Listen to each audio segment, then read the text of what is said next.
今日我想教大家煮一個蛋花飯啦，材料有油啦，4隻雞蛋，XO 醬，冇嘢喎，冷飯啦一煲啦，咁同埋一個海鹽嘅。而家首先要開一開個爐，之後再落啲油落去，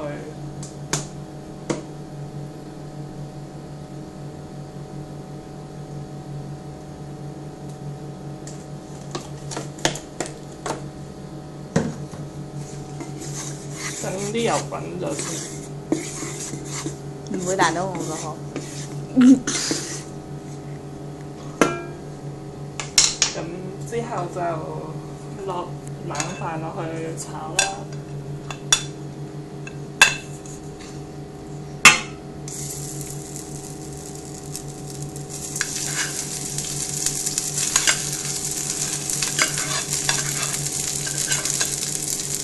一陣間呢個咧擺翻落呢個位好啲，擺翻落嗰個低度先。先炒熟啲飯先。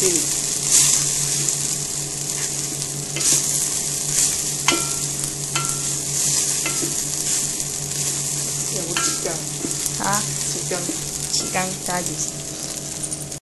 加啲 XO 醬落去調味。加多啲好喎，多啲味嘛。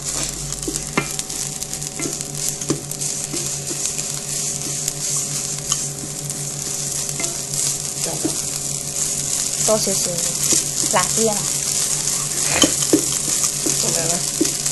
因為太多飯咧，加多少少。視乎你個人喜好嘅味道。好似加多羹會好啲。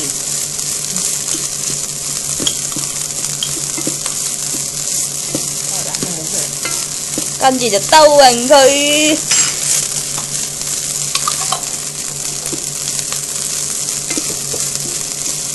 但係呢個嘢好難兜喎，係咪咧？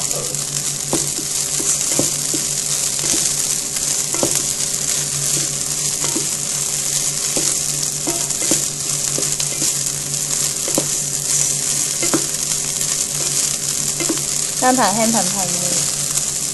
係。應該都夠味啦，係嘛？煮到啲飯熟為止就 OK 啦。好啦，啲飯可以上碟啦。依家先將4個蛋攪勻佢先。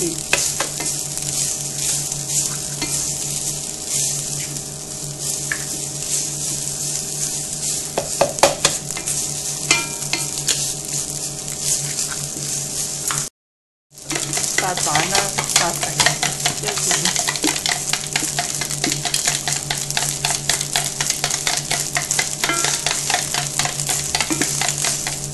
跟住再加啲鹽落去，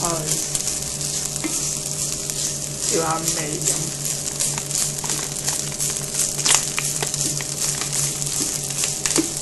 少許嘅鹽啦。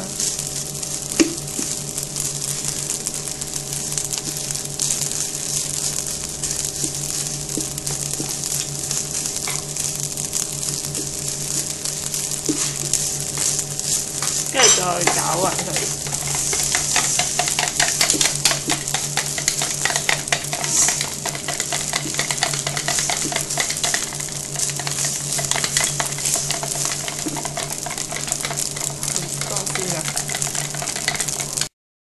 而家煎蛋嘅部分，而家落少許油。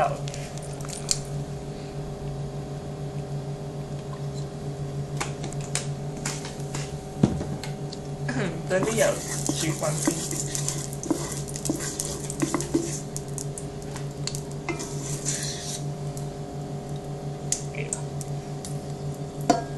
再落啲蛋漿落去。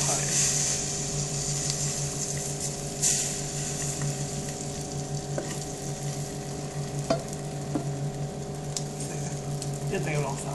唔使，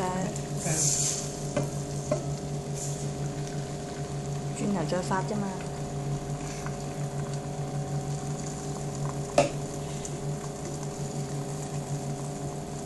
攞翻細啲。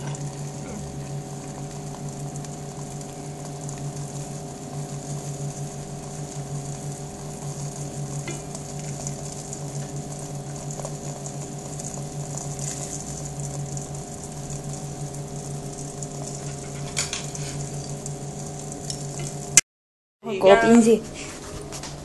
包嘅過程，先將啲飯擺喺側邊嘅。任你擺幾多都可以。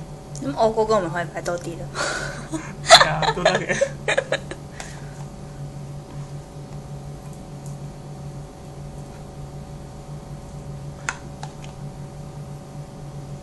夠唔夠啊？都夠嘅。剩低嗰啲陣間我哋食埋佢咪得啦。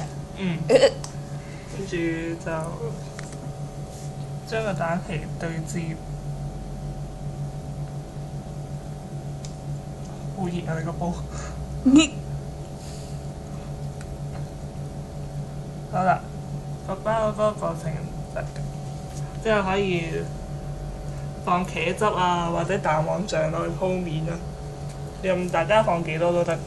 新嘅支茄汁，你要搣埋個紙先開到。